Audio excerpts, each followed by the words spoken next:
Estou muito feliz por estar aqui, pela sua presença e a mais um episódio do nosso podcast.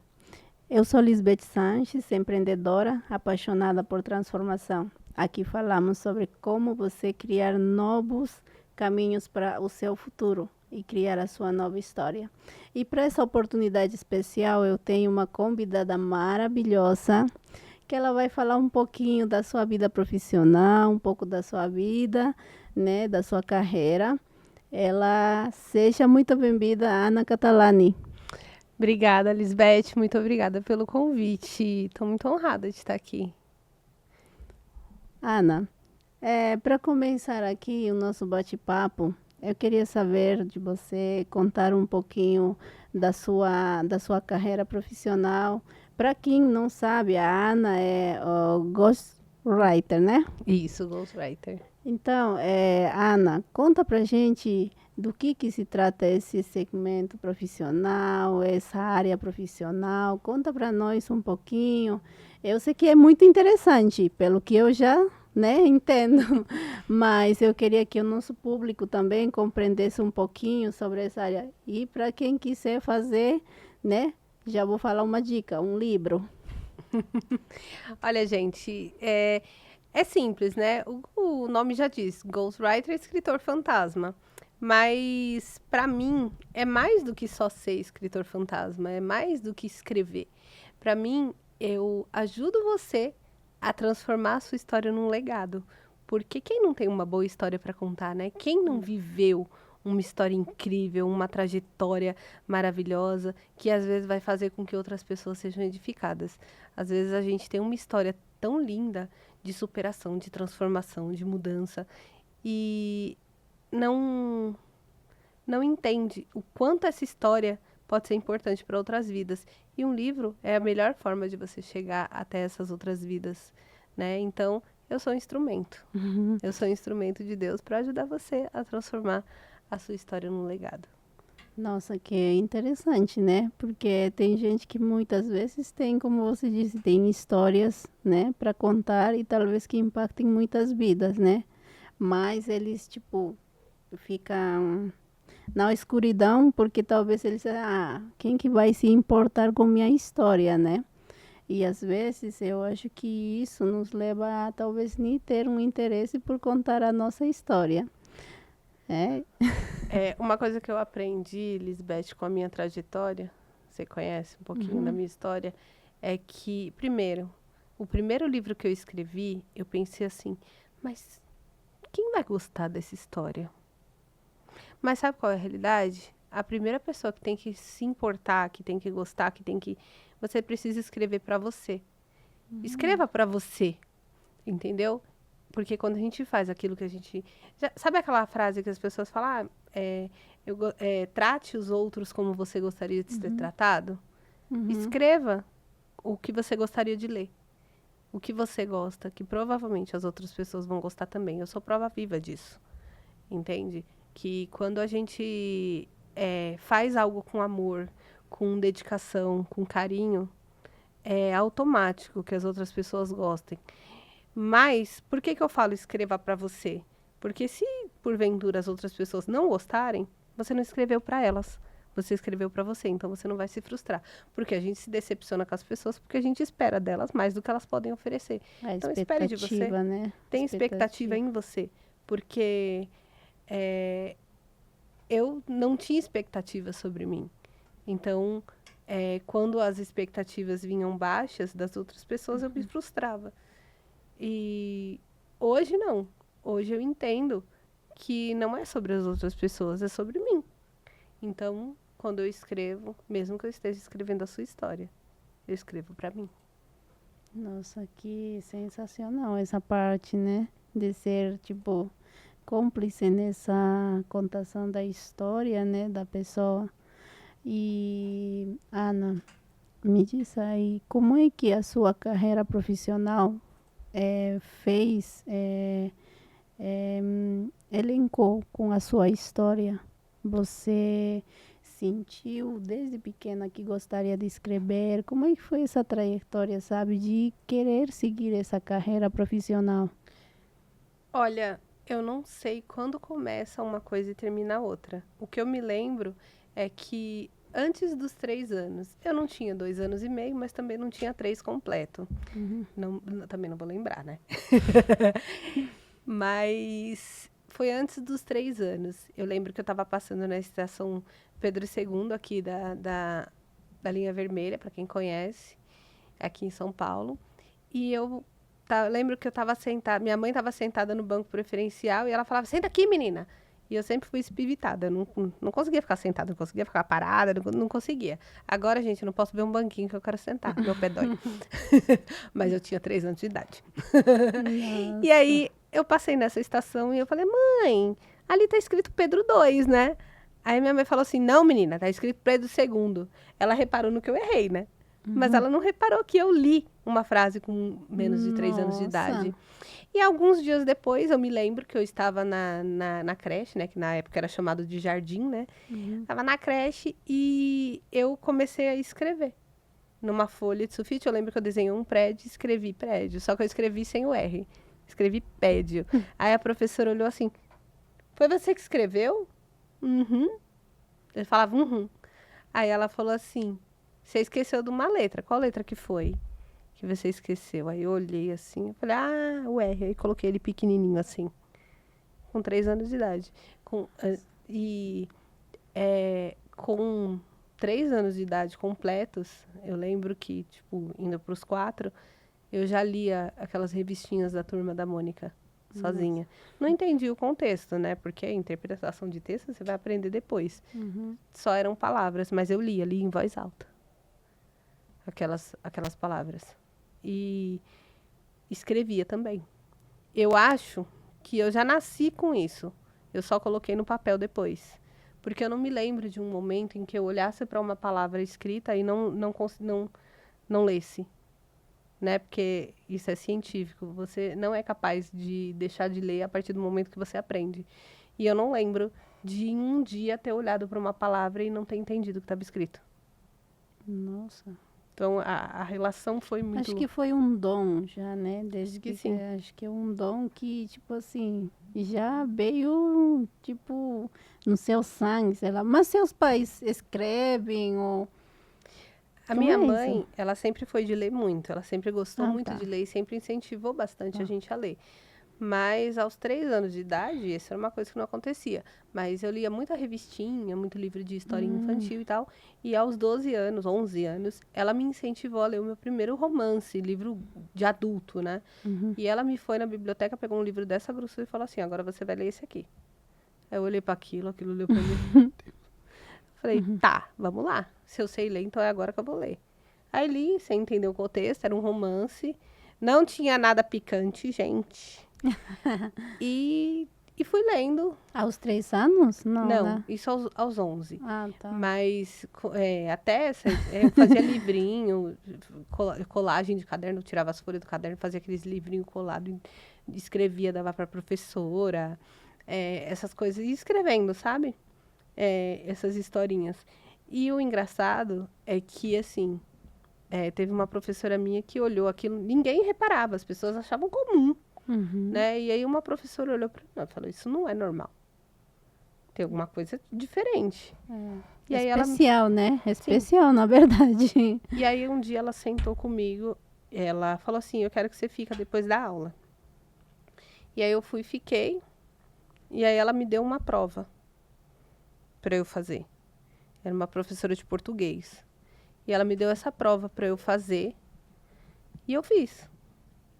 E quando ela olhou a prova, ela regalou o olho. Ela falou assim: essa prova aqui é uma prova de primeiro ano. Eu estava no sexto ano. Na época era série, não tinha nono ano. Tava na sexta série. E ela achou aquilo e chamou a minha mãe. Minha mãe foi? Foi? Não. E aí ela falou pra mim que eu tinha QI alto. Né? Não me falou a quantidade, porque isso aí acho que tem que calcular, né?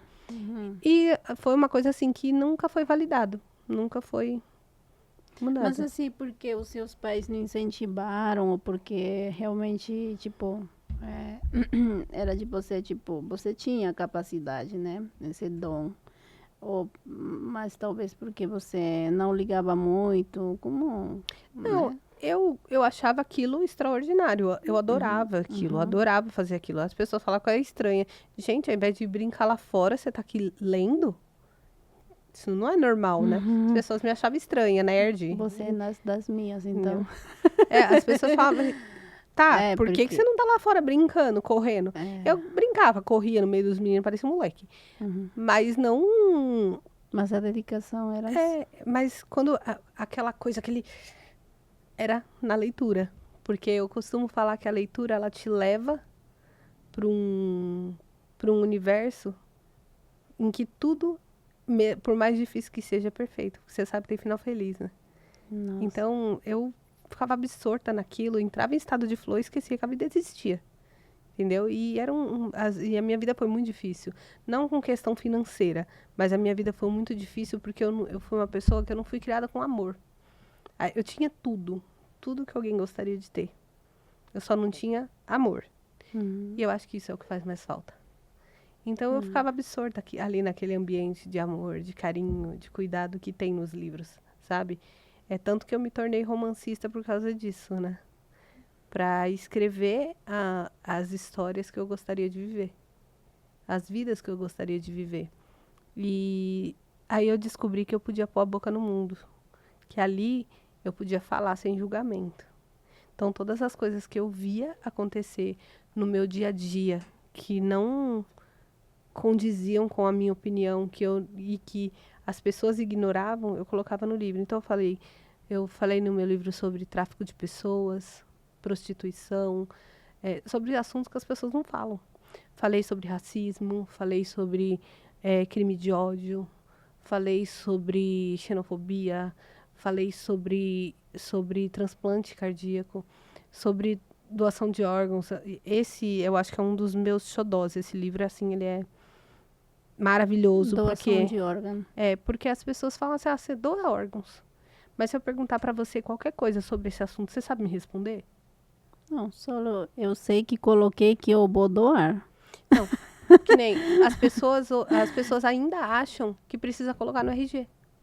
O meu, lá no Peru, né, que eu sou peruana, né, eles perguntam. Aí sempre, desde pequena, eu coloquei que sim. Porque eu sempre falava assim, se eu partir e alguém se beneficiar de algo que eu posso dar, e eu vou viver ainda nessa pessoa, pode ser, mas assim, o meu marido hoje em dia fala, você tem que falar não, porque eu quero te enterrar.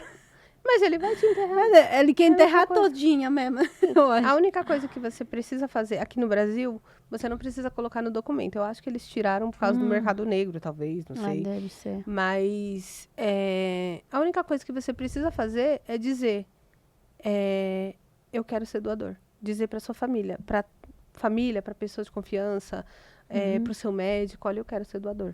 No seu caso, se seu marido fala isso, ele não vai doar. Então, você precisa dizer para o seu médico, para alguém que esteja próximo, para alguém que vá passar essa informação para o sistema público. E não, ninguém vai matar você para tirar os seus órgãos. As pessoas, elas vão...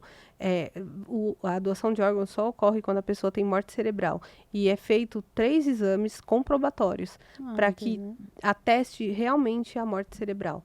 Entende? E, cara, uma pessoa que doa o órgão, eu não sei se você sabe dessa informação. Sabe quantas pessoas se beneficiam? Se você hoje partir e você doar os seus órgãos, você beneficia 50 pessoas. E você salva até 7 vidas. Aí, uma vez perguntaram assim pra mim, nossa, mas eu não tenho órgão pra salvar 7 vidas. Só que, por exemplo, os rins pode doar um para cada pessoa. São 2 pessoas. O fígado pode doar para até 2 pessoas, porque ele dá para dividir, ele se regenera. São 4. Aí tem o coração, um pulmão para cada pessoa. 7 pessoas. Entendeu?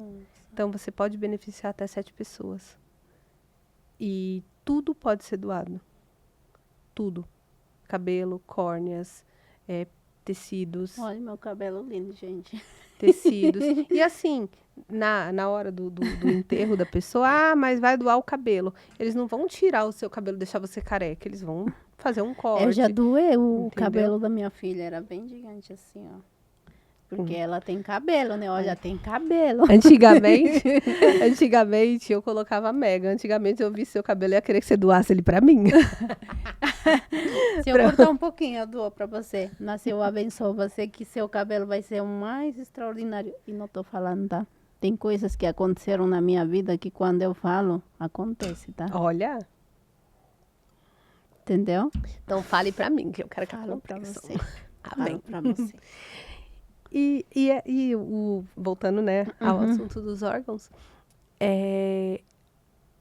tudo pode ser doado, ossos, tudo. Lógico que tem partes que tem uma durabilidade maior, que nem ossos, é até 8 anos, se não me falha a memória, que ele dura armazenado corretamente para doação. Tecidos é menos tempo, o cabelo né?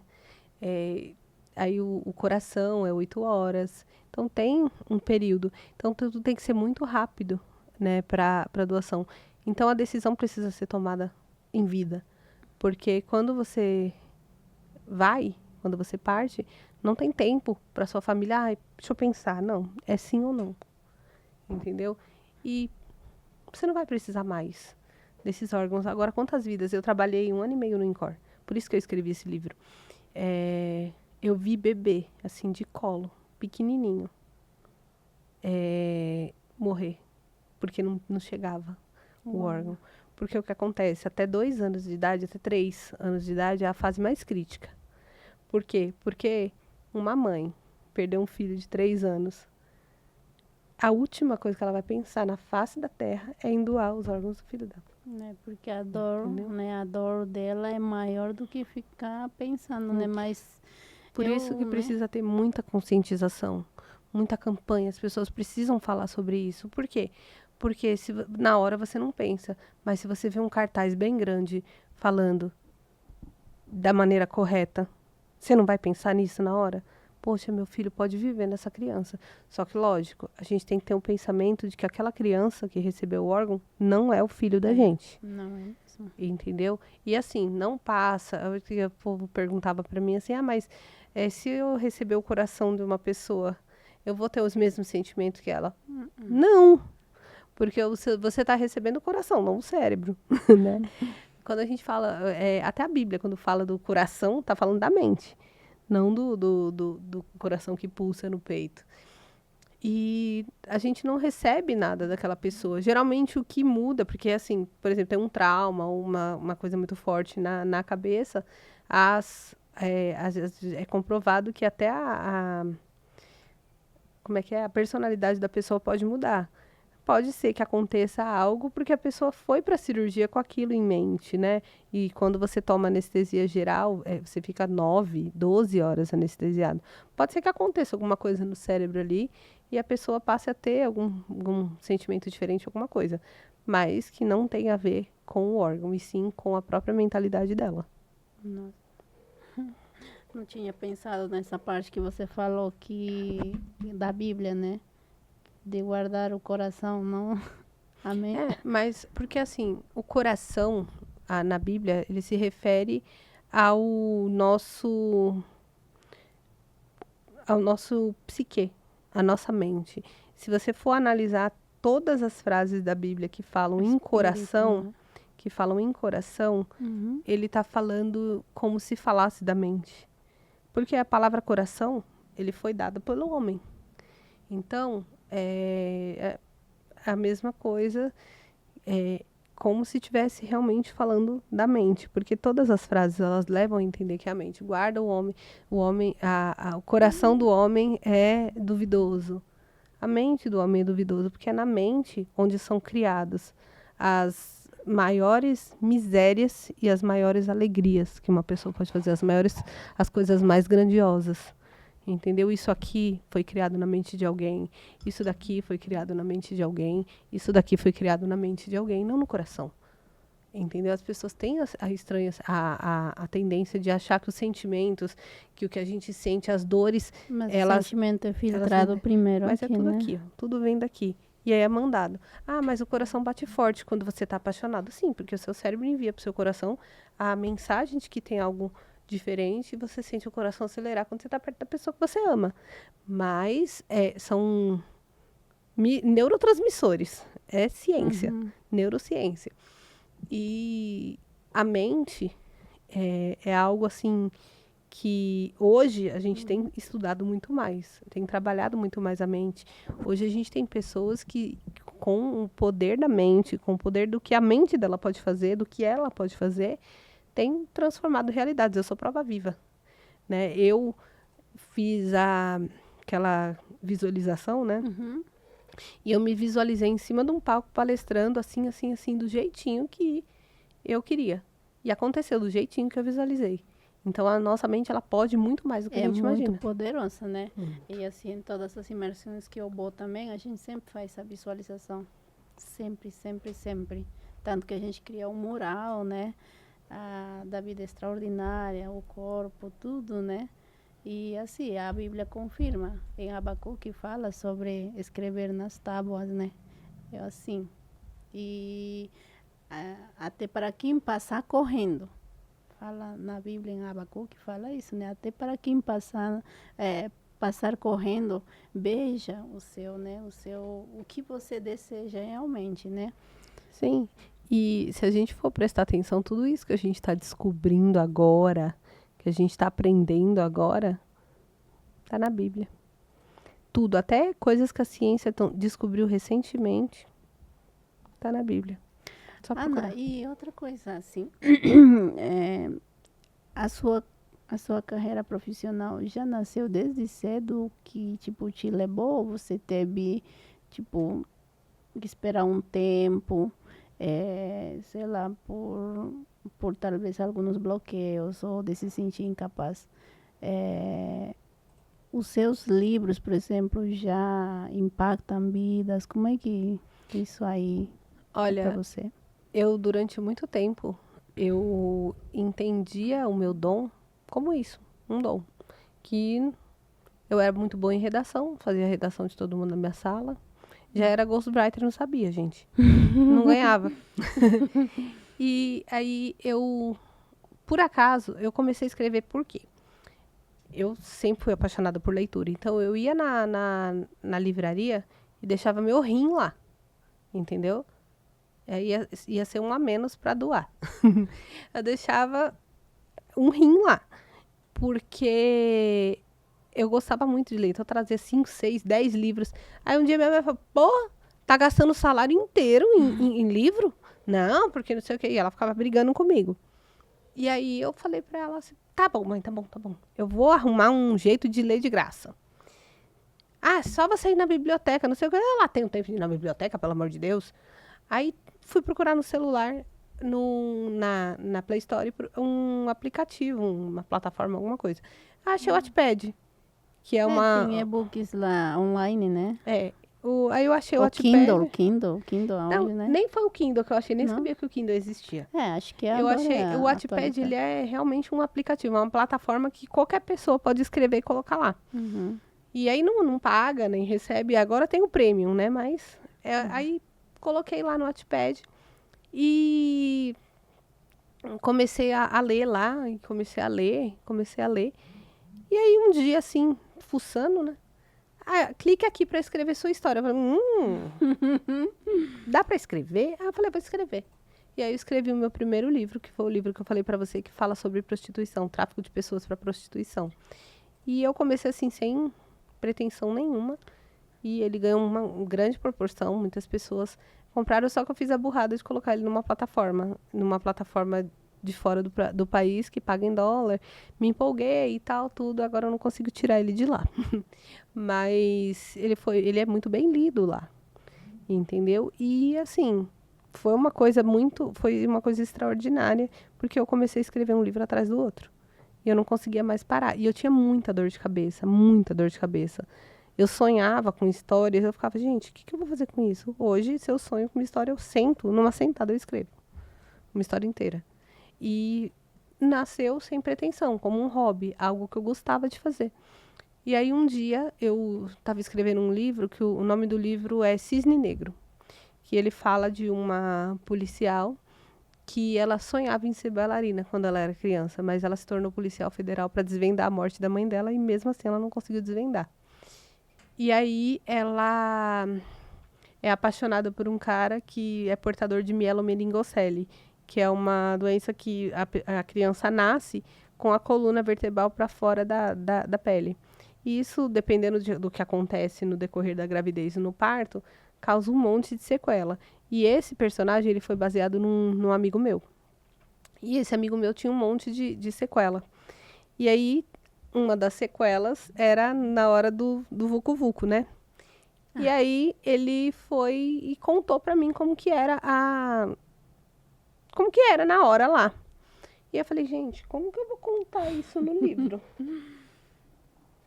Porque, assim, um livro de romance, ele tem que segurar a pessoa. Ele tem que manter a pessoa lendo. Então, se você for só explicar, tipo, ele fosse contar pra menina como que era, não ia ser legal. Então, eu falei, vou escrever um hot. Só que eu nunca tinha escrito... Na verdade, eu tinha escrito, mas eu nunca tinha parado pra pensar, porque esse hot era muito específico por causa desse motivo. E os outros foi natural, então depois é que eu fui ler, fui ver. E a gente esquece, gente. A gente escreve as coisas e esquece que escreveu. Você escreveu assim, tipo... Parece que você tá psicografando. Gente, mas fui eu que escrevi isso? É cada uma que acontece. Quando eu escrevo dos outros, não acontece isso. Acontece isso quando eu escrevo o meu. Eu falei, gente, mas fui eu que escrevi isso, não lembro não. Bem assim. E aí... É que eu acho que você mergulha tanto nele que você, tipo, acaba tendo essa sensação de que é você e seu... E, tipo, você sai fora da realidade, Eu acho né? que o personagem incorpora aqui, eu entro em breu. Nossa, mas... Quase isso. E aí, eu fui e escrevi esse hot, só que eu tava muito insegura. Porque eu sempre fui muito insegura, né? E aí eu falei, gente, e agora? Será que presta isso? Aí eu participava de inúmeros grupos literários, participo até hoje, eu fui lá num grupo, gente, eu escrevi aqui um hot, mas eu tô meio insegura. Alguém pode ler, me dar uma opinião?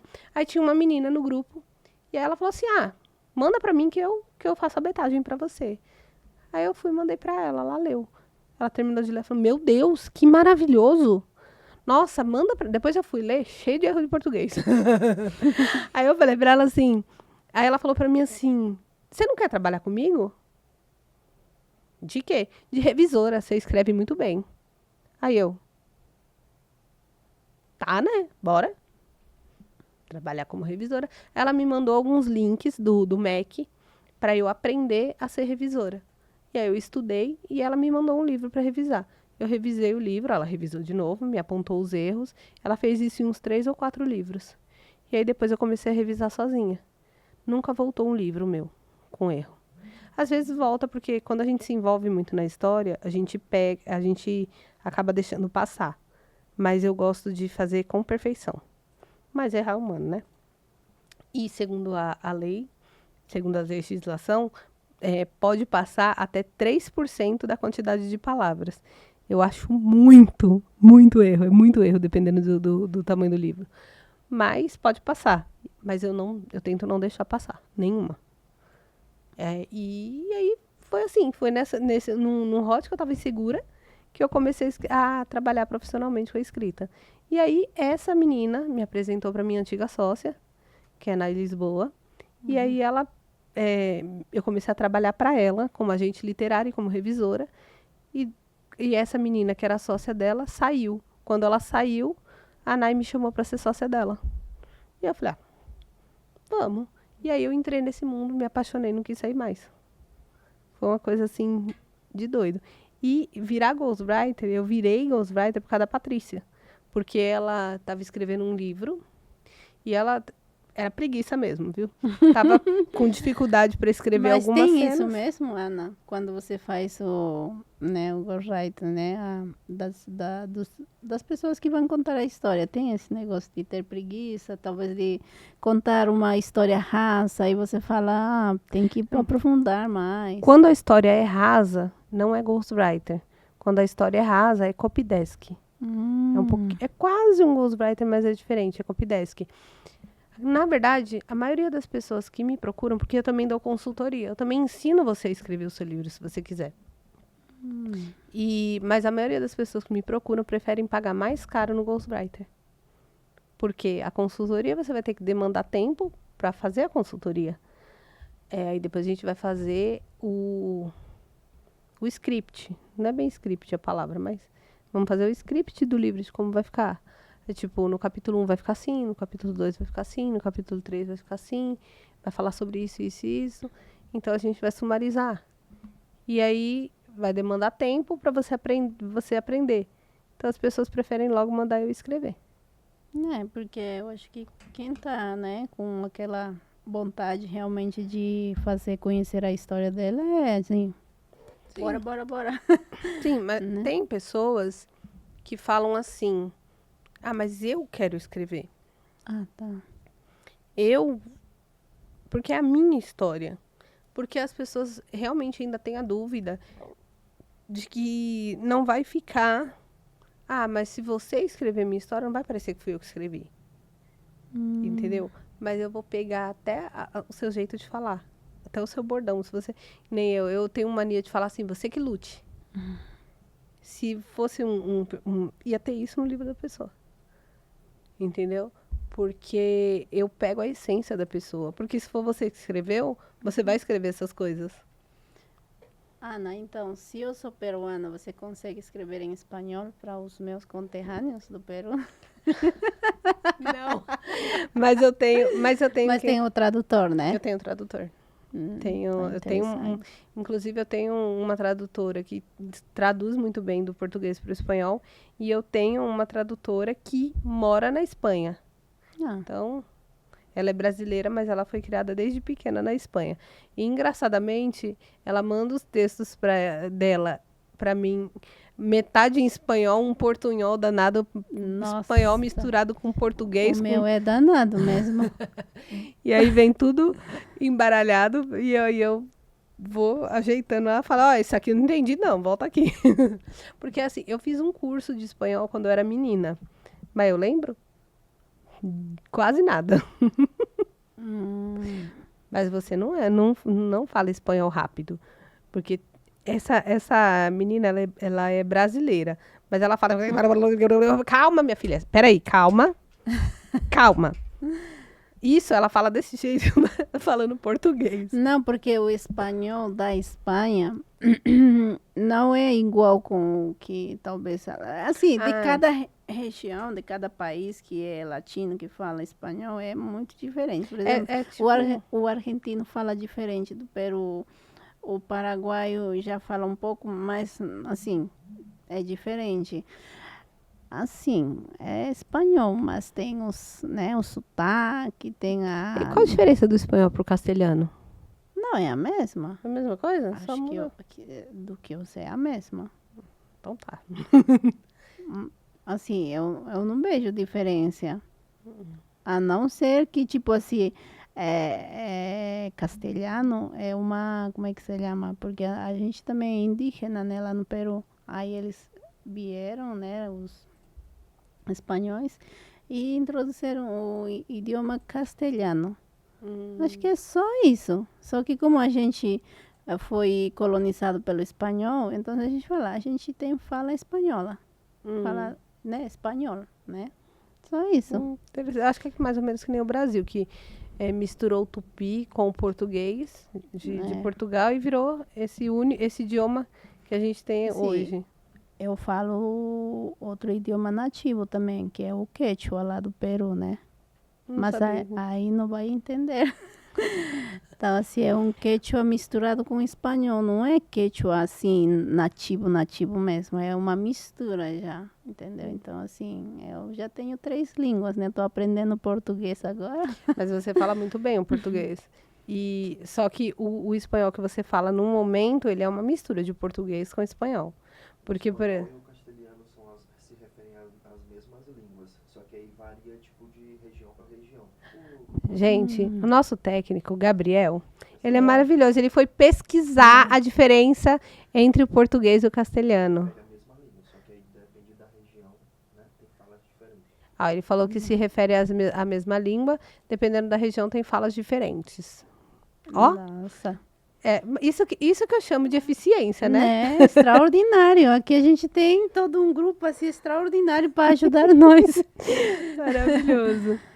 Então, Ana, A gente aqui conversando, né? A gente sai às vezes do tema do Sai. livro, mas eu acho que é importante, né, tirar as nossas dúvidas, porque talvez muita gente, né, que não seja, talvez, como é que se chama, aqui do Brasil, talvez seja de fora, tenha essas dúvidas, né? Uhum. Talvez como, tipo assim, como encontram copyright. Por exemplo, lá no Peru mesmo, não sei se existe esse nome espetacular aí de ghostwriter, de copy, né? Copywriter. Mas É. copywriter é outra coisa. O copywriter é um ghostwriter de textos para venda. Entendeu? Ou texto jornalístico, essas coisas assim. Um texto de buscar atenção. Assim, na imersão que eu vou, que é o PB, o Paulo Vieira, né? Que é justamente que eu entrei foi por causa do livrinho da Turma da Mônica, né? Nos eventos dele. Ele tem bastante livro escrito, né? Só que ele, né? Eu queria perguntar para você, ele fala muitas vezes de não contar talvez aquela história de fracasso, mas sim uma história de recomeço, sucesso, né? Porque isso chama mais a atenção Sim. da pessoa, entendeu? Você, o que acredita disso? Eu acredito exatamente na mesma coisa. Porque você... Primeiro, que assim, nenhuma derrota, ela é derrota 100%, se você não tirar nenhum aprendizado dela. Mas não conte a derrota. Você pode até pincelar na derrota. Conte o aprendizado que você tirou a partir dela e o que você fez com ela. Entende? Por exemplo, eu sou uma pessoa que eu passei a minha vida inteira ouvindo que eu não era capaz, que eu não ia conseguir, que eu não ia chegar a lugar nenhum, que isso, que aquilo. E durante muito tempo eu deixei que as pessoas ditassem quem eu era. Eu amo cozinhar, mas eu era chefe de cozinha com ódio.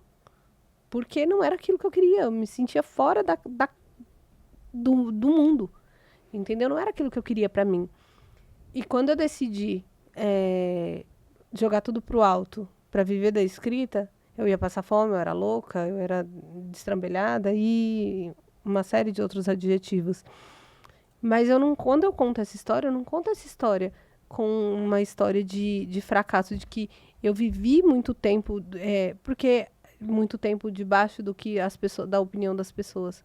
Mas isso tudo que eu vivi fez de mim quem eu sou hoje. E também, hoje, eu ofereço mentoria para mulheres que em algum momento perderam a identidade delas e estão passando pela mesma coisa que eu passei.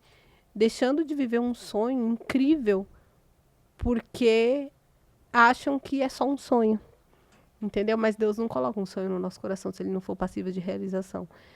Anteontem, eu tava vindo daqui, na segunda, eu tava vindo do trabalho e aí eu peguei um Uber. E eu comecei a conversar com esse Uber e eu comecei a ver uma coisa diferente nele. E aí eu falei pra ele assim, você só faz Uber? Ele é Uber em 99. Eu falei, não foi isso que eu perguntei.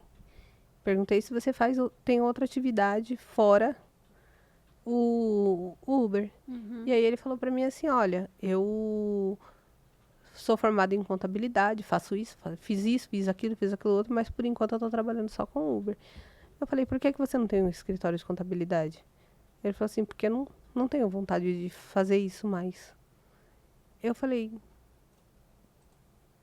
olhei assim e falei, tem vontade de outra coisa. Veio na minha mente. Uhum. Eu falei, do que você tem vontade? Eu tenho vontade de ter uma loja de roupa masculina. E por que não tem? Porque isso. Eu falei, pode parar. Pode parar com as desculpas. Para de contar historinhas. Para de contar a história pra você mesmo, porque você não vai enganar.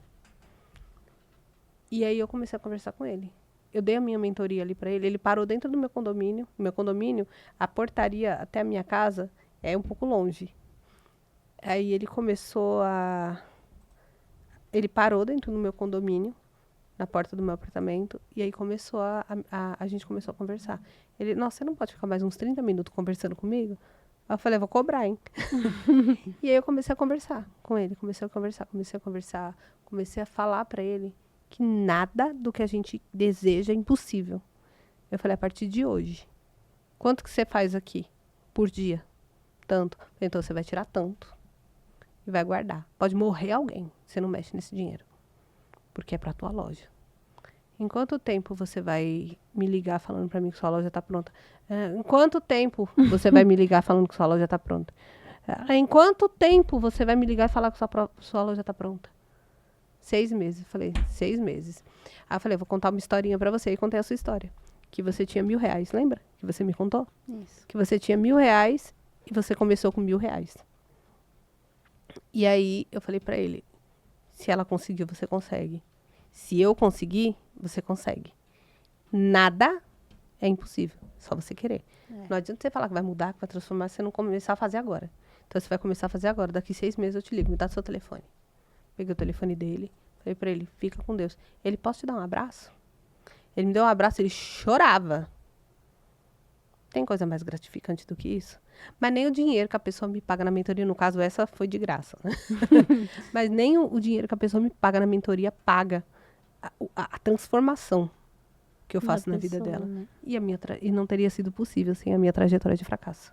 Então, foi um fracasso? Não. Foi um aprendizado.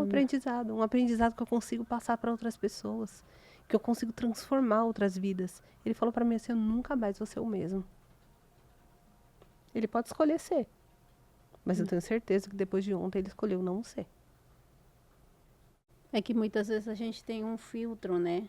E a gente se esconde, tipo, com uma máscara, uma capa, falando que você não, tipo assim, se tem 10, né? 10 que tá no sucesso, eu quero ser né? O 9 que vai, eu quero ser o 1, porque talvez aquela dor, aquele bloqueio, fecha eles para essa oportunidade, né? De talvez pensar, eu penso na minha história também, assim, nossa, eu sou né? Eu sou peruana e aqui no Brasil, quem vai me acolher, né? E eu falava assim, não, mas eu sei que alguém, né? Alguém vai fazer alguma coisa diferente por mim. E assim, na minha transformação começou dentro de um livro. Porque eu gostava de ler, né? Assim, não com aquela, né? Com aquele hábito diário, mas eu gostava de ler. E eu teve 3 livros que eu li e eu queria que a minha filha pegasse a mesma linha, né, de querer ler livros. Aí eu peguei esse livro e eu já tinha pegado vários da Turma da Mônica, mas aquele livro, O Poder da Ação, que é da Turma da Mônica, eu falei, poder da ação, o que será esse poder da ação, né? Eu levei para minha casa e dentro desse livro estava aquele folheto do Paulo Vieira. E aí eu li, né? E falava assim, o poder da ação com Maurício de Souza e Paulo Vieira. E aquele folheto me perseguia.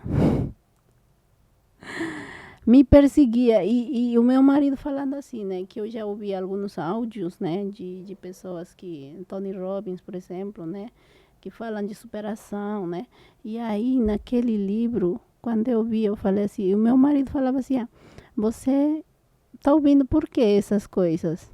Aqui você não vai achar ninguém que se vista... Olha...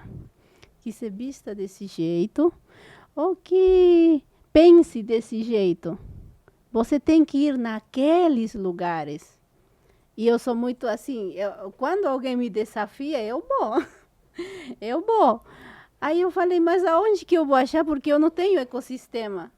Tanto que até o meu visual hoje tento, né, fazer um pouco mais diferente, porque até meu visual era tipo assim, de guerra mesmo. Bota aquele, como é que se chama? Aquele leg, aquela blusa básica, faz um coque aqui e bora pra luta todos os dias, né? Que eu já trabalhei de camelão também, né? Que eu falei pra você. E era muito assim, era tipo 24 horas rodadas. Então eu tenho assim uma história gigante ainda para contar a você e você, né, fazer um livro extraordinário. Vai dar um livro grande. Entendeu? E assim, E eu vejo que talvez um pequeno cartaz dentro de um livro ou uma leitura pequena faça diferença na nossa vida. Faz. E sabe de uma coisa? Eu tive livros que tiveram milhares de leituras. Tive livros que tiveram muito poucas leituras.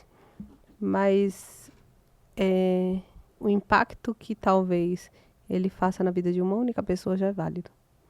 Se o que eu digo, o que eu faço, o palco que eu subo, mudar a vida de uma pessoa, pra mim já ganhei meu dia. E eu sei que não é só de uma pessoa que muda, é de muitas.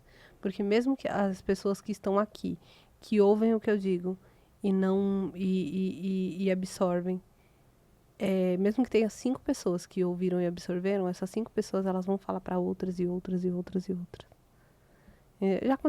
Me encontraram na rua. Oi, você que é a coordenadora do Girls Power? Né? Eu te sigo. Olha que legal. Nossa. Foi legal. É que aí você, tipo, alguém já te conhece e fala assim, ali dentro fala de transformação para mulheres, né? Sim. Então, eu acho que faz muito sentido com o que você faz, né? A mentoria para mulheres. Sim, eu descobri que eu amo pessoas. Eu me considerava antissocial. Porque eu sou um pouquinho encrenqueira. Sabe o povo passando no metrô te levando embora? Leva! Quer levar? Leva! Eu sou meio assim, um pouquinho encrenqueira. E por causa disso eu me achava antissocial. E não, na verdade não. Na verdade eu sou só um pouquinho esquentada. Mas eu amo gente. Eu amo lidar com pessoas. Eu amo lidar com os problemas das pessoas. Eu tenho uma amiga que ela só manda mensagem pra mim quando ela tá com problema. Ela tem muito problema emocional, essas coisas. O povo fala assim, meu, você tem muita paciência com essa menina. Ela me xinga. Aí quando ela tá estressada, Carol, vai tomar banho. Vou tomar banho quando eu voltar. Se você tiver mais calma, a gente conversa. E o povo fala assim pra mim, nossa, como que você tem paciência com ela? Cara, não é paciência. Eu não tenho paciência com ela. Às vezes ela me irrita. Tá bom. Eu ia falar o nome dela, mas melhor não. Tá bom, fulana. Depois, quando você tiver mais calma, a gente conversa. Às vezes eu tô puta com ela. Só que não adianta. Eu sei que é só um surto, que é só que ela não tá bem, que aquele dia tá ruim pra ela. Entendeu? Eu vou jogar mais lixo em cima dela. Porque ela tá jogando dela em cima de mim. Mas eu só pego se eu quiser. Entendeu? E aí, eu mando mensagem pra ela. 2, 3 dias depois. E aí? Tá mais calma? Tô. Ai, obrigada por não ter ido embora. Porque eu te xinguei e falei um monte. Eu falei, tá. Tudo bem. Sabe por quê? Às vezes a pessoa só precisa pôr pra fora. Em alguém que não revide. Entendeu? A gente não sabe como tá o dia da pessoa. Então, não é que eu tenho paciência com ela. Minha paciência com ela é zero. Tá bom, Bianca. Já foi. Tá bom, tá. E deixa ela falando sozinha. Entendeu? Quando ela me irrita. Então não é paciência, é amor. É diferente. Eu acho que no mundo dos negócios, no mundo no mundo das vendas, mas que tudo, a gente tem que ter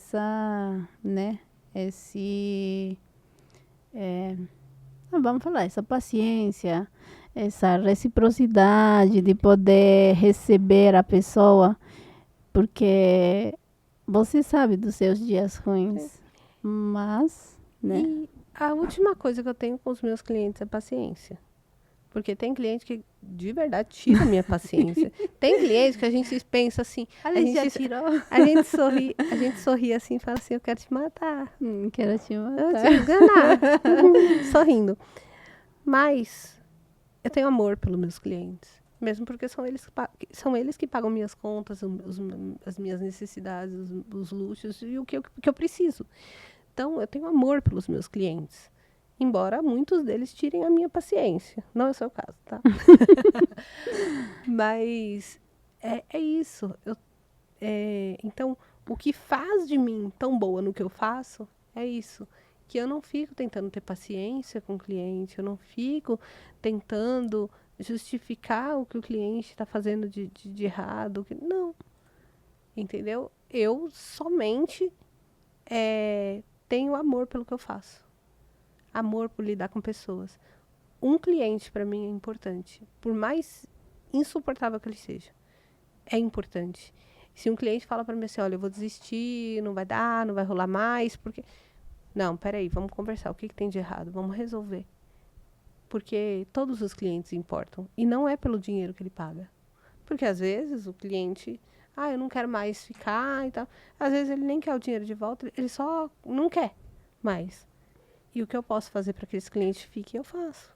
Porque é importante. Um cliente é sempre importante. Entendeu?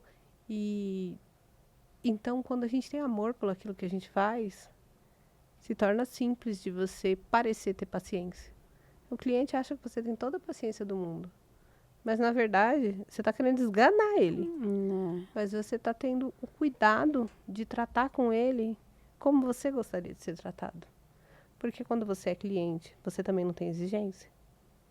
Seu cliente também tem as dele. É simples assim. Ana, e eu queria elencar um tema importante aqui, uma coisa que eu gostaria que você comentasse. Já teve um livro que você talvez realmente entrou na história ou que isso te fez sentir que você realmente, sabe, é uma história que você escreveu, né, da pessoa que te fez sentir que aquilo é para seguir em frente com a sua trajetória? Olha, teve muitos. Porque eu já escrevi mais de 7.000 livros para outras pessoas, não vou lembrar de todos. Mas vamos falar da história recente. Esse livro, na verdade, eu não escrevi, eu revisei. Que foi o livro do Pex. Pode parecer clichê da minha parte, porque eu trabalho com ele. Mas ele já tinha me contado a história dele, mas lendo ali as palavras dele, eu falei assim, gente, qual é o direito que eu tenho de reclamar? Porque ele tinha tudo que alguém sonhava em ter. E de repente ele estava morando na rua. Porque ele entrou em depressão, não sabia o que estava fazendo, fez bobagem. Tipo, né, ele foi morar. Ele saiu de casa, porque teve um problema com o pai dele, saiu de casa e foi para um hotel. Ele não pensou, porque ele estava em depressão. Quando a gente está em depressão, a gente não pensa, você sabe disso. E ele não pensou e pouco tempo depois ele tinha R$2 na carteira, na conta, e não tinha para onde ir, teve que morar na rua. Mas ele não se deixou abater. E no dia do aniversário dele, de 18 anos, ele decidiu que aquilo ali não era a vida para ele, que ele não ia viver desse jeito. Nunca mais. E ele reagiu. E hoje, você conhece a empresa dele. Entendeu? E dia 29 agora vai ser o dia X, né? Que é o dia da decisão. Ele chama de o dia da decisão exatamente por causa disso. Foi o dia que ele decidiu que ele ia mudar de vida, ia transformar a vida dele. E, coincidentemente, é o dia do meu aniversário. Nossa. Talvez duas almas que se conectaram porque algo extraordinário aconteceu na vida de cada um com a própria história, né? E às vezes assim, você é um complemento para o que ele faz dentro da empresa dele, né? Então, assim, eu acho muito extraordinário. Assim, duas pessoas se juntarem com o mesmo propósito, né? Sim. Para cumprir aquilo que é chamado mesmo. Sim. Um chamado de Deus extraordinariamente, né? Sim. Então, assim, eu acredito muito nisso. Eu também. Aqui é uma empresa que ela é transformada por pessoas. É lógico, toda empresa precisa de capital de giro, precisa de dinheiro, precisa verdade. Mas quando ele criou isso daqui, não foi para gerar dinheiro, foi para gerar pessoas, para gerar negócio para pessoas, entendeu? O dinheiro só é consequência. O dinheiro que vem é só consequência. Eu acho que na conversa dele, né? Já vai acabar nosso tempo na conversa dele, e justamente até para ficar fazendo o meu podcast. Tem palavras que eu falei para ele que tocou e falou: você está aprovada. Sim, a sua história ela conecta muito comigo e eu acho que conectou com ele também pelo fato da história dele.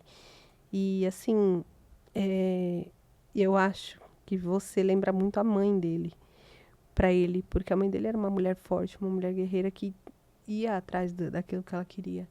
Só que você tem um diferencial. Você se impulsionou de alguma forma, você teve alguém ou algo que te impulsionasse de alguma forma. E a mãe dele não teve. Então, por isso que ele criou isso daqui. Por isso que ele criou o Girls Power. Para que fosse feita uma transformação na vida de mulheres como a mãe dele. Entendeu? Que saíram de um casamento, de um casamento, ficaram sozinhas com os filhos, com tudo que tinha para fazer. E qual era o apoio que tinha? Ainda que ela quisesse ser muito mais do que um dia ela foi, para ela era muito mais difícil, né? Então, por isso que ele criou esse ecossistema Nossa, eu por acho pessoas. E eu falo para todo mundo, vamos para lá, Traz vamos para lá. Traz todo mundo. E assim, eu não sabia que eu era influenciadora, tá? Mas eu influenciei muito, assim, né? A forma que me posiciono, assim, faz com que, tipo assim, eu falo assim, ó, eu tô fazendo isso. Aí ela fala, mas me conta, como é que tá fazendo? É assim, assim, assim, né? A Tanto que- mentoria.